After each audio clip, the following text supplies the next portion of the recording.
చెప్పండి మీకు ఈ 40 సినిమా 43 సినిమా సర్వీస్ లో అమ్మ ఒక్క సంవత్సరం కూడా మిస్ అవ్వదు. 43 అంటే 43 మరి ఎలా మనం రీచ్ అయిన డేస్ బదలకూడదు కదా.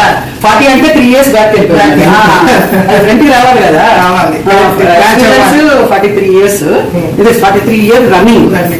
సరే అమ్మ, మీకు నచ్చిన మూవీ ఏది? ఆ మూవీ గురించి. నచ్చిన మూవీ అనేది ఏం లేదంటే, నాకు అన్ని సినిమాలు ప్రేక్షకులు ఏదైతే అన్ని అభిమానిస్తారో అవన్నీ నాకు ఇష్టమే. నేను చేసిన ప్రతి సినిమా అంత హైలైట్ సినిమాలే, అంత నానరిసాలు అన్ని ఉంటాయి. ఒక్క సినిమాలో కూడా నానరిసాలు లేకుండా మూడికి కాలు కడగడాలు, పూజలు చేయడాలు, హారతి ఇవ్వడాలు, విజిల్ వేయడాలు, ఒకటి బాబు చిట్టి చెప్పడాలు చాలా ఉన్నాయి. 1 by 1. అదంటే మన శ్రీలక్ష్మి అంటే నాన్వెజ్ పెట్టే తీరాలి. కథ రాసేటప్పుడే, కౌండి రాసేటప్పుడే అలా నాన్వెజ్ రాసేవాళ్ళు. మీకోసం సపరేట్ అంతా ట్రాక్స్ చేసేవాళ్ళం.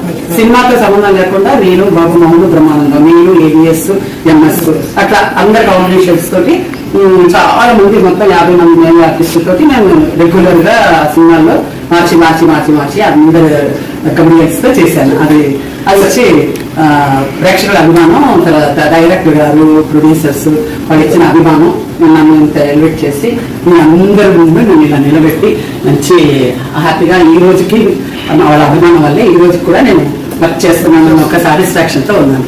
అది మీరు బ్రహ్మానందం సార్ ఒక స్పెషల్ ఏదో మూవీ గురించి చెప్పండి. చూపులు కలిసిన శుభవేళ.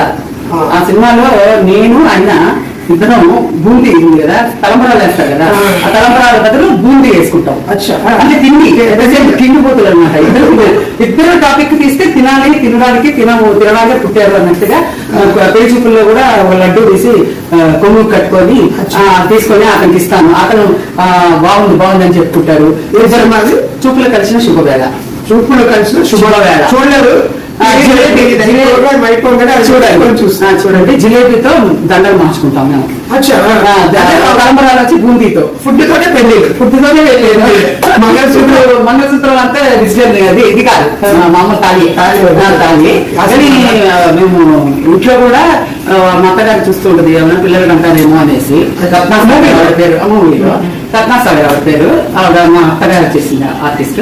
అయితే ఆవిడ అంటారు, అయ్యో వీళ్ళిద్దరూ కలిస్తే ఎంతసేపు తిండి గురించే మాట్లాడతారు. నేను ఎప్పుడు పిల్లలు కనేది, నేను ఎప్పుడు అన్న పాలన చూసేది, నేను సంతోషపడే అదృష్టమే నాకు లేదు కాదని తలబెట్టుకుంటూ ఉంటది. మేము చూస్తే మేము గుమ్మడికాయ పనస పండు తొక్క చూస్తే ఎలాగా సన్నగా కట్ చేస్తే ఎంత బాగుంటుంది, దాంట్లో జీడిపప్పు వేస్తే ఎంత బాగుంటుంది, అట్లా అన్ని మాట్లాడుకుంటూనే ఉంటాం అన్నమాట. నా తిండి ఎంతసేపు తిండి